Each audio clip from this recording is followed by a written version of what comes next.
Instrument था ammeter. तो basically मैंने इन चीजों के बारे में डिस्कस करा था, जिस एनर्जी से हमने लास्ट क्लासेस में पढ़ा था उसी एनर्जी को मैच करते हुए हम अब इसमें प्रोसेस करेंगे बेटा। तो ठीक है, मैंने अच्छा ओम्स लॉ भी बताया था। ओम्स लॉ क्या था एक बार वापस से रिकैप कर लेते हैं बेटा। तो ओम्स लॉ था बेसिकली, ओम्स लॉ था कि तीन कंडीशन मेरे पास इक्वल होनी चाहिए, टेम्परेचर, प्रेशर, स्ट्रेन। अगर तीनों चीज कांस्टेंट रहती हैं तो मेरे पास जो इलेक्ट्रिक करंट फ्लो हो रहा है कंडक्टर में is proportional to the potential difference। ठीक है, तो electric current proportional to the potential difference and अगर मैं बात करूं इन दोनों का रेशियो जो था मेरे पास V upon I is proportional resistance, constant होता था बेटा, कांस्टेंट। और देन मेरे पास वो कांस्टेंट क्या होता था, रेजिस्टेंस। तो V upon I is constant को क्या बोल सकता था बेटा, रेजिस्टेंस। उसी रेजिस्टेंस के कॉम्बिनेशन के बारे में आज हम बात करने वाले। तो बेशक मेरे पास कॉम्बिनेशन की बात की जाए तो कॉम्बिनेशन मेरे पास होता है दो तरीके का, series combination of resistance and next होता है अगला बेटा पैरेलल कॉम्बिनेशन ऑफ रेजिस्टेंस। इस रेजिस्टेंस में देखो, अच्छा कॉम्बिनेशंस की जब बात की जाती है बेटा तो कॉम्बिनेशंस एक देखो, इन चीजों में मैं तुम्हें एक चीज बताता हूँ, इधर रियल लाइफ प्रैक्टिकल। तो हमारे घरों में जो दिवाली आती है बेटा, दिवाली में अपन लोग लाइटनिंग लगाते हैं। उस लाइटनिंग में देखा होगा तुमने, छोटे छोटे बल्ब होते हैं, हम उनको हम 220 वोल्टेज मतलब 220 वोल्ट से हम क्या करते हैं, कनेक्ट कर देते हैं। तो उनको तो प्रैक्टिकली हम बोला जाए तो प्रैक्टिकली तो उन्हें फ्यूज हो जाना चाहिए था, पर फ्यूज नहीं होते, क्यों, उसका रीजन क्या है। अच्छा एक काम कर बेटा, मत करना वैसे तो बड़ा खतरनाक काम है। उस एक बल्ब को उखाड़ो, ठीक है, अगर हम उसे डायरेक्ट लगा दें तो फ्यूज होगा, पक्का होगा। मगर हम सबके साथ कनेक्ट करते हैं तो वो फ्यूज नहीं होता। उसका इकलौता रीजन मैं तुम्हें बताता हूँ बेटा। तो अगर बेटा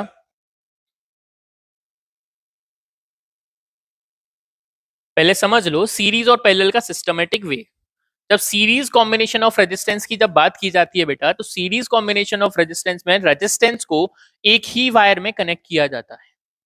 एक ही वायर में क्या किया जाता है बेटा, कनेक्ट। अगर मैं रेजिस्टेंस को सेम वायर में कनेक्ट करता हूं दैट इज मींस मेरे पास रेजिस्टेंस का कौन सा कॉम्बिनेशन होगा, सीरीज कॉम्बिनेशन। अगर मैं रेजिस्टेंस को बेटा अलग अलग मतलब डिफरेंट वायर में कनेक्ट करूं,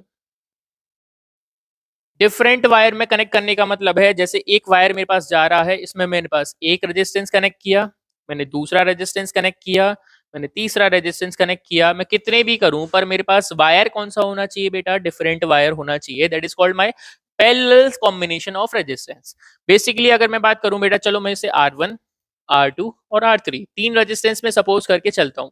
इन रेजिस्टेंस का अगर मैं बात करूं बेटा तो सिंपली वे में रेजिस्टेंस जब सीरीज कॉम्बिनेशन में मेरे पास कनेक्ट होता है तो सबसे पहले समझो इसमें पॉइंट नंबर 1 इसमें इलेक्ट्रिक करंट बेटा सेम रहता है। मगर पॉइंट नंबर 2 सबसे इंपॉर्टेंट पॉइंट है, क्यों, वो जो छोटा बल्ब था वो फ्यूज नहीं होता। उसका इकलौता एक रीजन है कि उसमें पोटेंशियल डिफरेंस डिफरेंट रहता है। डिफरेंट का मतलब है वो बट जाता है बेटा, डिस्ट्रीब्यूट हो जाता है।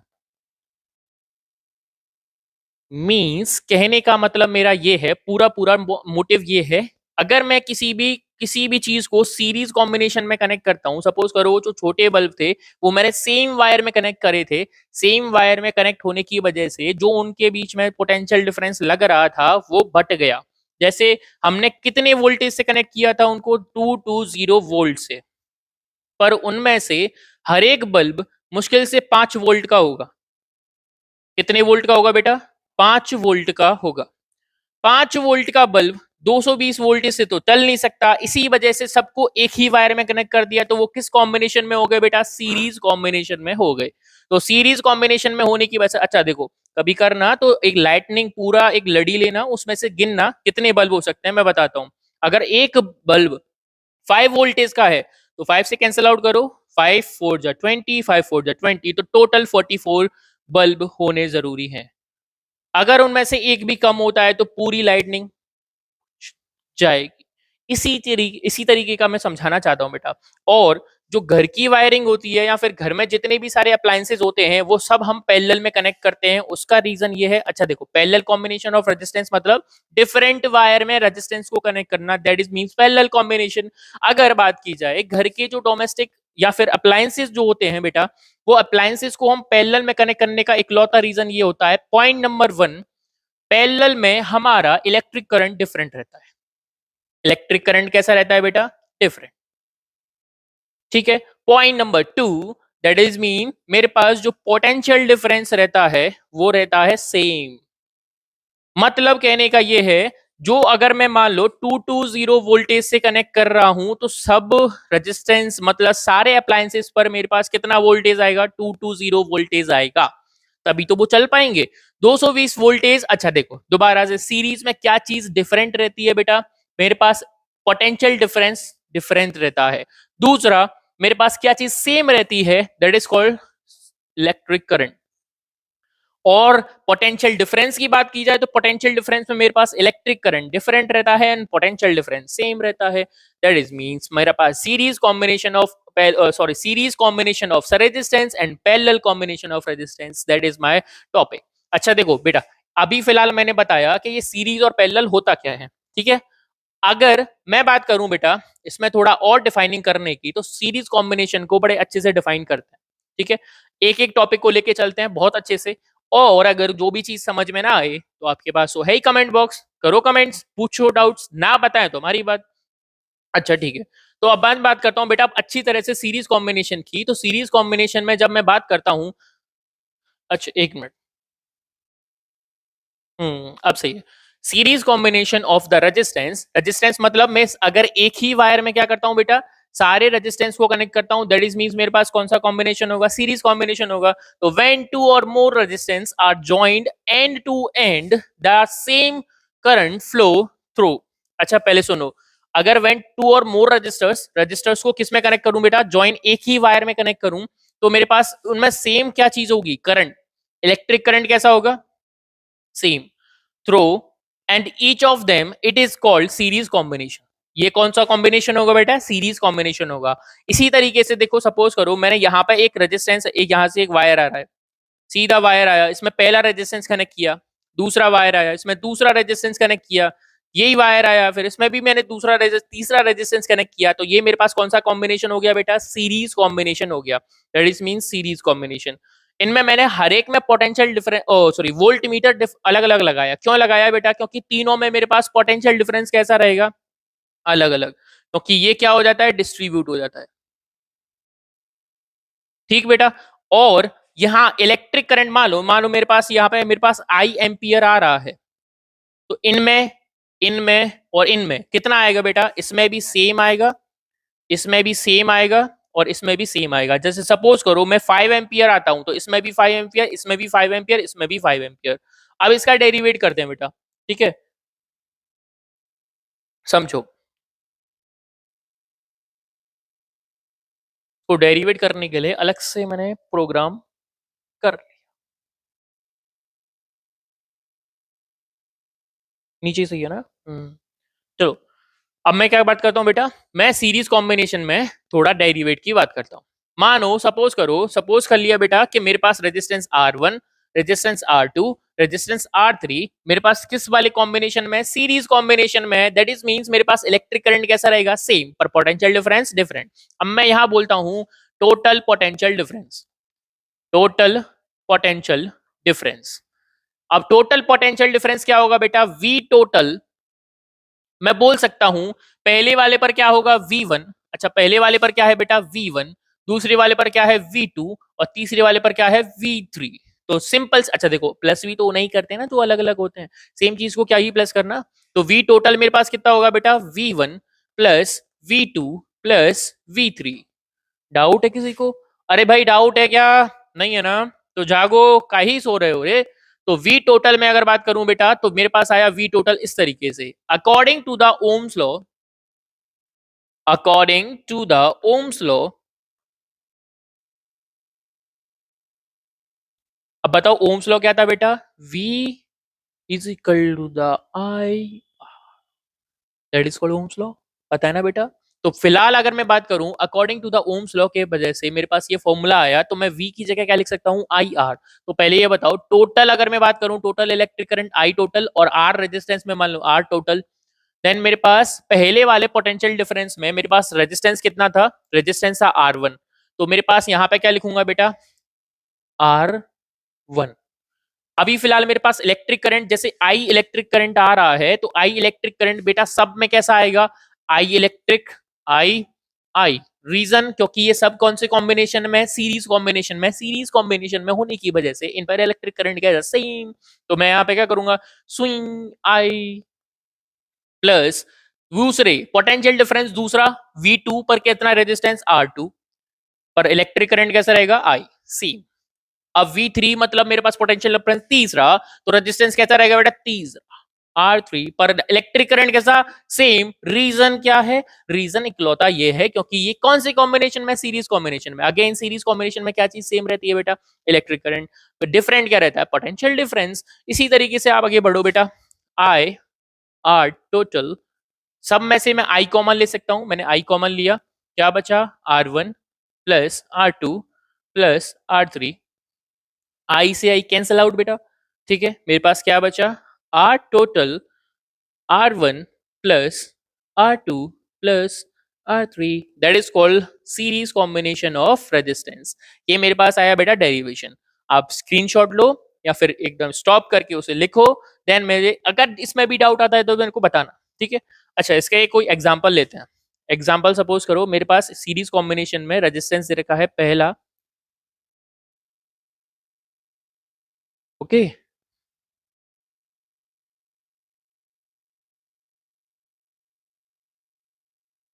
ये प्रोटोटाइप बनाया बेटा, ठीक है। अच्छे से सर्किट की भी नहीं बनाई तो मैंने, तो इसमें की बना देते हैं, ठीक है। मान लो मेरे पास 2 ओम रेजिस्टेंस, 3 ओम रेजिस्टेंस और 5 ओम रेजिस्टेंस, ये मेरे को दे रखा है।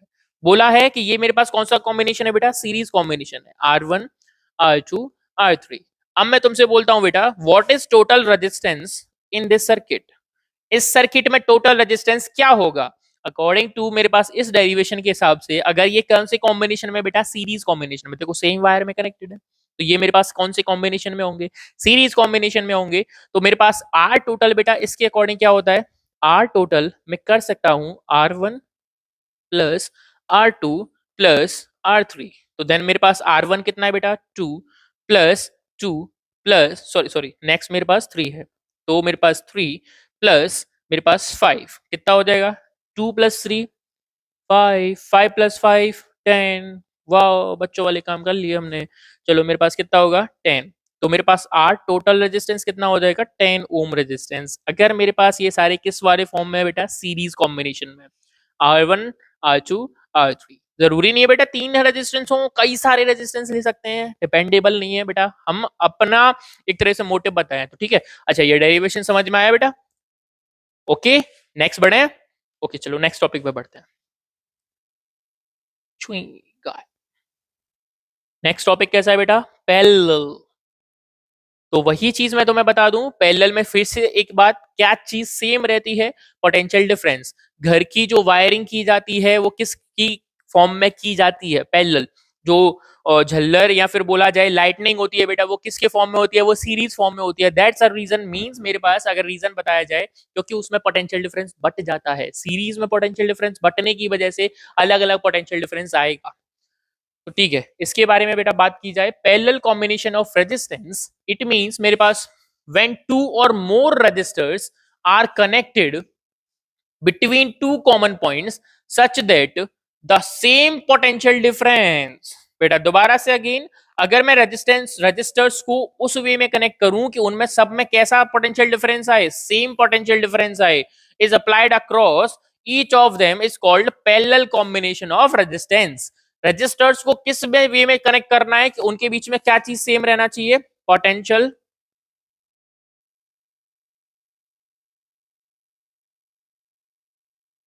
पोटेंशियल डिफरेंस सेम रहना चाहिए, ठीक है बेटा।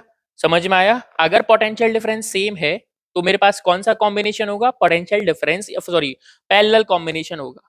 तो मैं अगला नेक्स्ट अगर इसको भी डेरिवेट करते हुए चलते हैं, तो देखो मेरे पास ध्यान से देखो,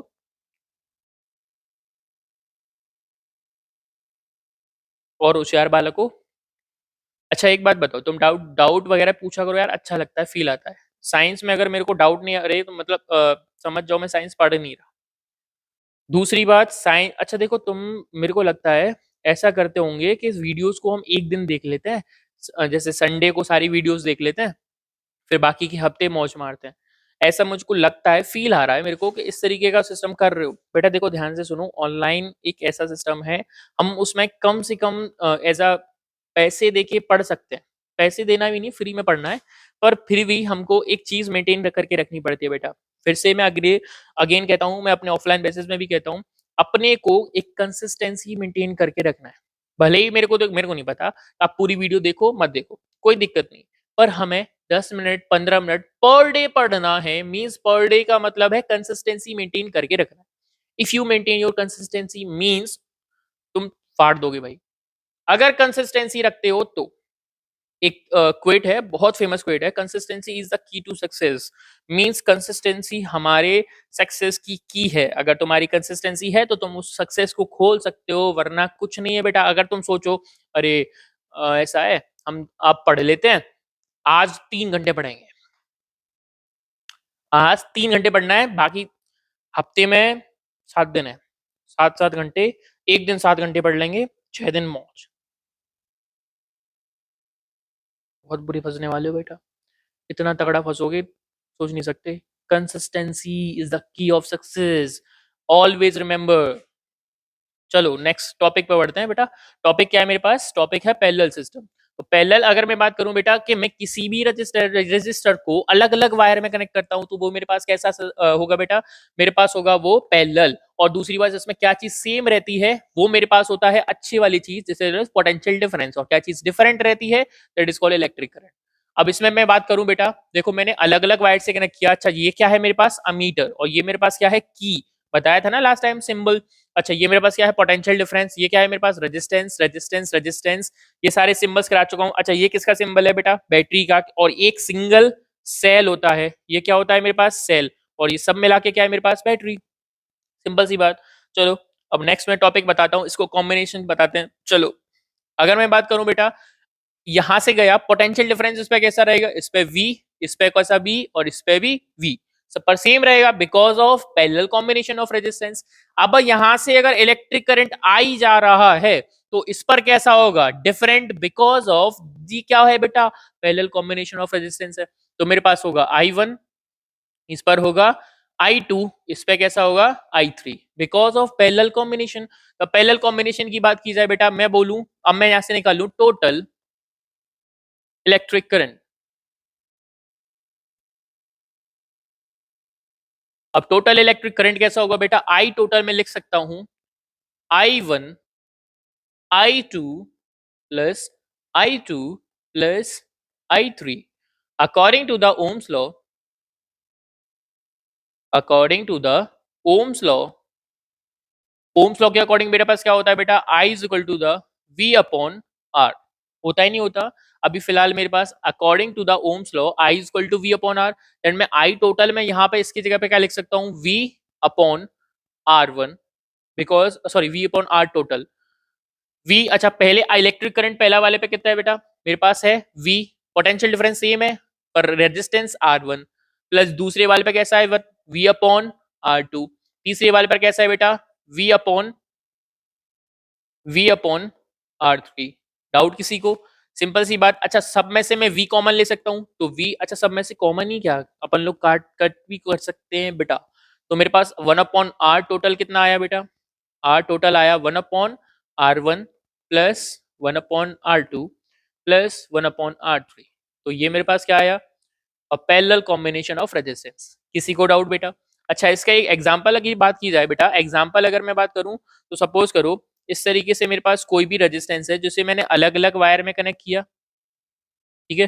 जैसे सपोज करो, ठीक,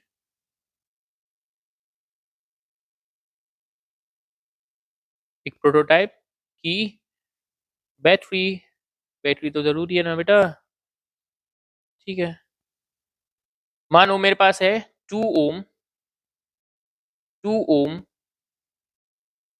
2 ओम, 2 ओम की 3 रेजिस्टेंस मैंने किस कॉम्बिनेशन में करे बेटा? पैरेलल करे। तो मैं अगर बात करूं इसमें टोटल रेजिस्टेंस कितना होगा, तो टोटल रेजिस्टेंस निकालने के लिए मैं क्या करूंगा बेटा? टोटल रेजिस्टेंस निकालने के लिए क्या करूंगा? सबसे पहले मेरे पास ये क्या होगा? R1, ये कौन सा होगा? R2, ये होगा मेरे पास R3। तो मैं अगर बात करूं बेटा 1/r टोटल, अगर पैरेलल है तो 1/r टोटल, 1/r1 की जगह क्या लिख सकता हूँ 2, फिर दूसरे भी 2, तीसरा भी कैसा है बेटा 2, तो कर दो बेटा एलसीएम कितना आएगा 2, 1 प्लस 1 प्लस 1 कितना होगा 3/2, तो मेरे पास कितना आया 1/r टोटल 3/2, इसे भी उल्टा करो इसे भी उल्टा करो, तो r टोटल कितना आ जाएगा मेरे पास 2/3 ओम। ओम क्या होता है यूनिट ऑफ रेजिस्टेंस। तो इस तरीके से हम क्या कर सकते हैं बेटा, इसको हम बढ़िया तरीके से डिफाइन कर सकते हैं। तो ये समझ में आया, कोई डाउट? चलो नेक्स्ट वाले टॉपिक पे बढ़ते हैं। आप क्या करो स्क्रीनशॉट लो, बेहतर होगा नोटबुक में लिख लो तो अच्छा है, नहीं तो तुम्हें मम्मी डांटेंगी। चलो नेक्स्ट टॉपिक पे बढ़ते हैं बेटा। मस्त वाला टॉपिक है, खुल जा शिम से, क्योंकि ये ठंड में बहुत काम देता है हमें। कहने का मतलब है बेटा देखो समझना, अगर मैं किसी भी कंडक्टर या फिर किसी भी, अच्छा इससे पहले मैंने तुम्हें कंडक्टर और इंसुलेटर के बारे में बताया था, रिकैप करते हैं। कंडक्टर क्या होता है बेटा, जिसमें इलेक्ट्रिक करंट फ्लो किया जा सके, मींस चार्ज फ्लो हो सके। कंडक्टर के पास एक्स्ट्रा इलेक्ट्रॉन्स होते हैं, फ्री इलेक्ट्रॉन्स होते हैं, जिस वजह से वो उसमें इलेक्ट्रॉन फ्लो कराने की वजह से इलेक्ट्रिक करंट आ सकता है। बेसिकली अगर बात करें बेटा, मगर इंसुलेटर के पास फ्री इलेक्ट्रॉन्स नहीं होते, दैट्स वाई उसके इलेक्ट्रिक करंट फ्लो नहीं हो सकता। अगर इन दोनों से मिलकर कोई भी ऑब्जेक्ट बनाया जाए उसे बोलते थे एलॉय। एलॉय में सबसे पहला निक्रोम, निक्रोम निकिल क्रोमियम और कॉपर इनसे मिलकर बनता है बेटा। मगर निक्रोम की बात, अच्छा सॉरी कॉपर नहीं मैग्नीज, निक्रोम की बात की जाए तो निक्रोम एक मेरे पास होता है एलॉय। निक्रोम क्या होता है एलॉय। अब सर एलॉय की क्यों बात कर रहे हो, इसका क्या मतलब, यहाँ पे एलॉय को उछेड़ दिया, हम पढ़ रहे हैं electric effect of electric current. बेटा देखो heating effect of electric current इससे बहुत रिलेट करता है, क्योंकि यही वो वायर है जो हीटर में यूज होता है, यही वो वायर है जो हीटर में यूज होता है।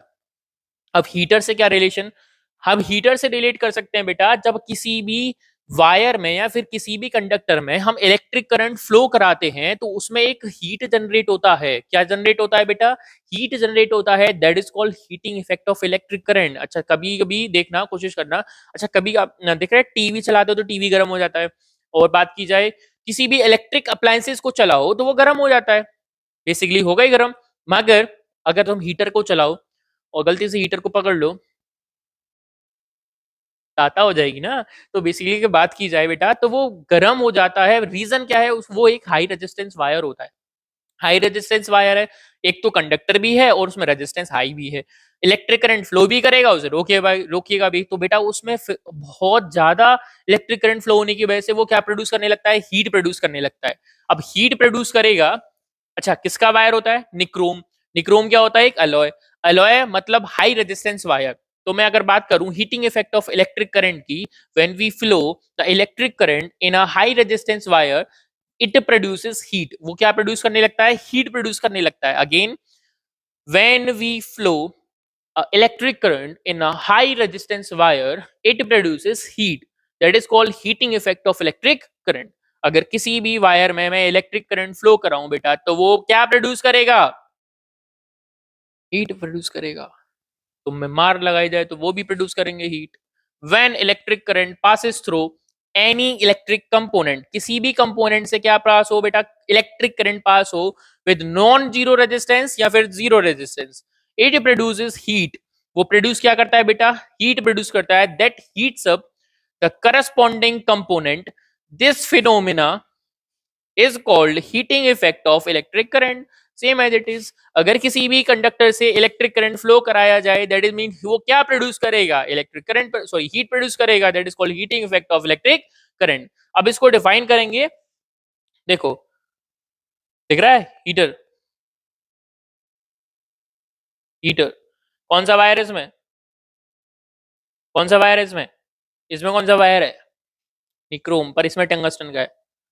जो इलेक्ट्रिक बल्ब होता है उसमें किसका वायर होता है, टंगस्टन, पर इसमें किसका है, निक्रोम। निक्रोम क्या होता है, अलॉय। ओके चलो, अच्छा इससे पहले मेरे को कुछ टॉपिक्स पढ़ाना है,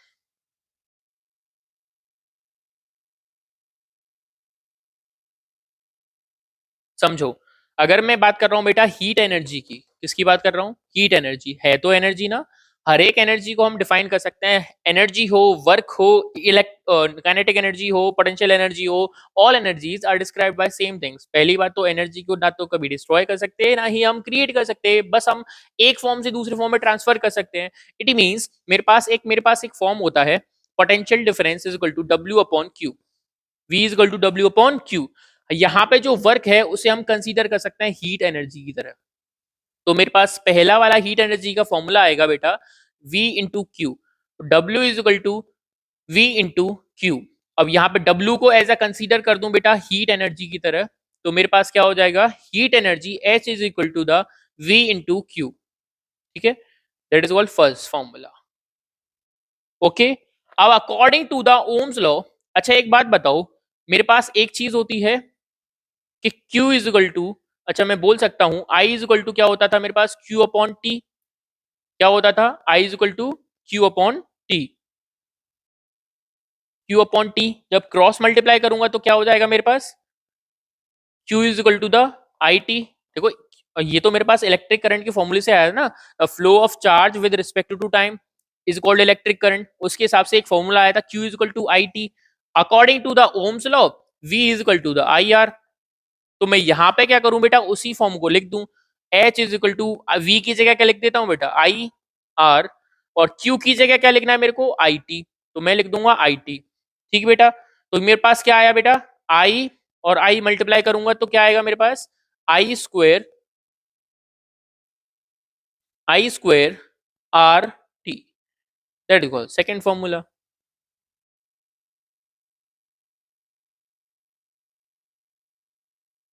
ओके, अब अगर मैं तीसरे की बात करूं बेटा, तो मेरे पास कितना था,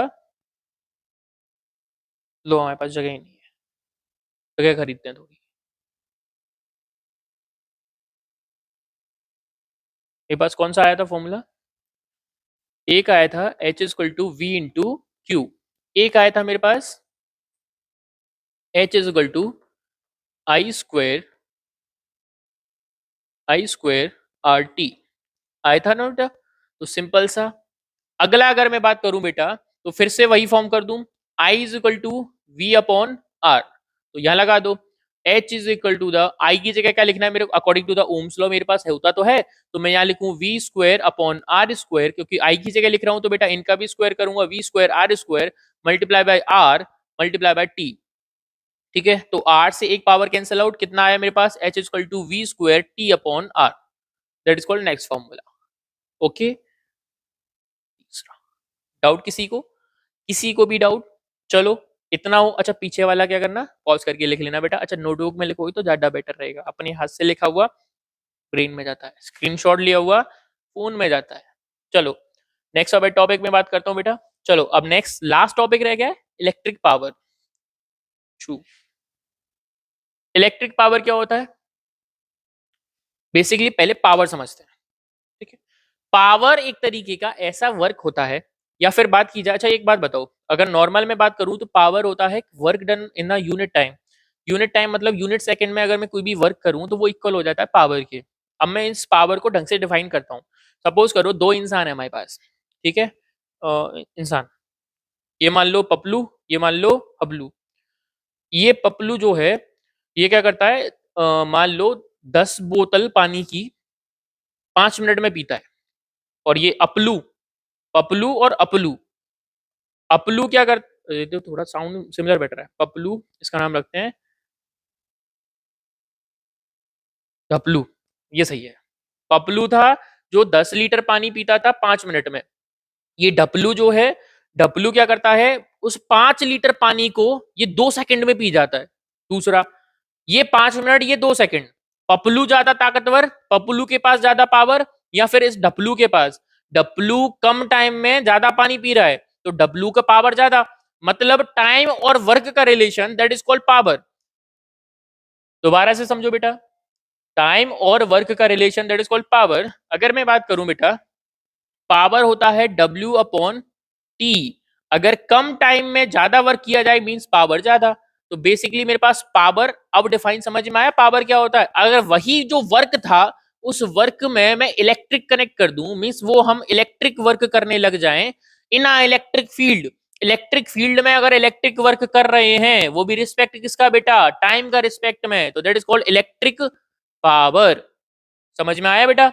अगर किसी को डिफाइन में समझ में नहीं आया हो, फिर दोबारा समझे। फिर पावर क्या होगा, W अपॉन Q। अगर मैं इलेक्ट्रिक वर्क किस में करूं, इलेक्ट्रिक फील्ड में, that is called, sorry Q नहीं होगा, माफी, ठीक है, कम टाइम की रिस्पेक्ट में, तो मेरे पास कितना होगा, power. It means if we W be the amount of the electric energy consumed in a circuit in a t seconds, then electric power is given by, that is called P is W upon T। ठीक है बेटा? अच्छा, suppose अभी मैं P is equal to, मेरे पास था W upon T। अभी मैंने W के फॉर्मूले कितने निकाले थे, एक मैंने निकाला था W is equal to V into Q. तो मैं यहाँ पे पुटअप कर दूं बेटा, तो P इज इक्वल टू मेरे पास क्या हो जाएगा, V into Q upon T। वही फॉर्म अगर मैं बात करूं बेटा, मैं अगर बात करूं Q इज इक्वल टू क्या निकाला था, IT, according to the electric current formula. Electric current का क्या होता था, the charge, flow of charge with respect to time, that is called electric current. इसी फॉर्म से मैं क्या करूं बेटा, यहाँ Q की जगह क्या रख दूं, V multiply by I T upon क्या होगा, T से T कैंसिल आउट, कितना आ जाएगा मेरे पास, P is equal to V into I, पहला पावर का फॉर्मूला। अब यहां से आगे देखो, समझो, अगर मैं बात करूं next, power V into I था, अगर मैं according to Ohm's law V is equal to क्या कर दूं बेटा, IR, according to Ohm's law, अच्छा ओम्स लॉ के अकॉर्डिंग है ना बेटा, V is equal to IR। अब मैं P is equal to V की जगह क्या लिख देता हूं बेटा, IR मल्टीप्लाई बाय क्या होगा मेरे पास, I। तो मेरे पास क्या हो जाएगा, P is equal to I square R।